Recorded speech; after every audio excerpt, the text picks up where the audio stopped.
You're fake, man.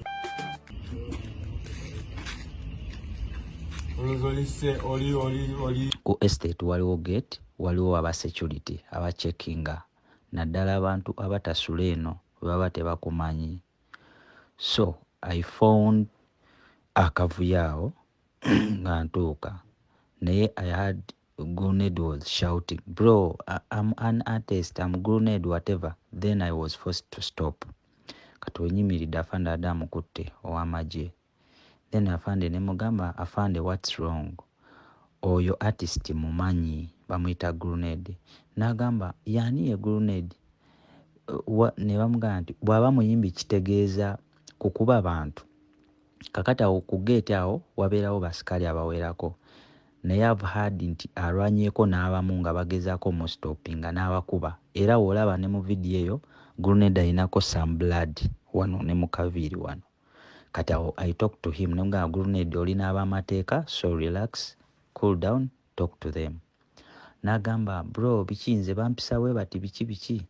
Kati nemugamba no kakkana. Of course he has been high, abadde drunk. He has been with a fellow guy nga wali awo nenjogera to his fellow guy. Ne mugamba why don't you talk to your buddy? Kati nagamba nange nayogedde dda naye aganye okulinga. So kati awo netandika okulya different explanations. Kitegeera. Then the chairman ow'ekitundu ne amukubira naye watuukidde. So ekyo ekifaananyi ekyo we tukikubidde. Grenade abadde ayogera ebigambo bingi ne chairman. Chairman kwe kumugamba ogamba oli muyimbi katukube n'ebifaananyi tubiteeke ku ki? Ku mawulire. Then I took that pic and that short video. You're fake, man.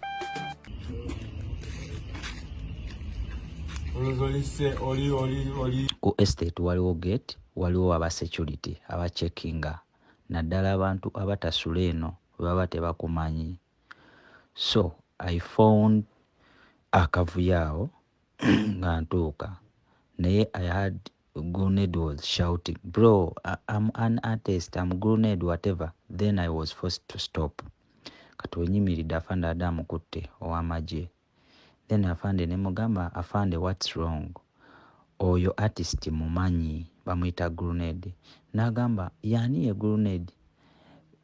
Ne bamugamba nti bw'aba muyimbi kitegeeza kukuba bantu. Kakati awo ku gate awo wabeerawo basikali abawerako. Naye I've heard nti alwanyeeko n'abamu nga bagezaako mu stoppinga n'abakuba. Era olaba ne mu video eyo grenade ayinako some blood wano ne mu kaviiri wano. Kati awo I talk to him nemugamba grenade olina ab'amateeka, so relax, cool down, talk to them. N'agamba bro biki nze bampisa we bati biki. Kati nemugamba no kakkana. Of course he has been high, abadde drunk.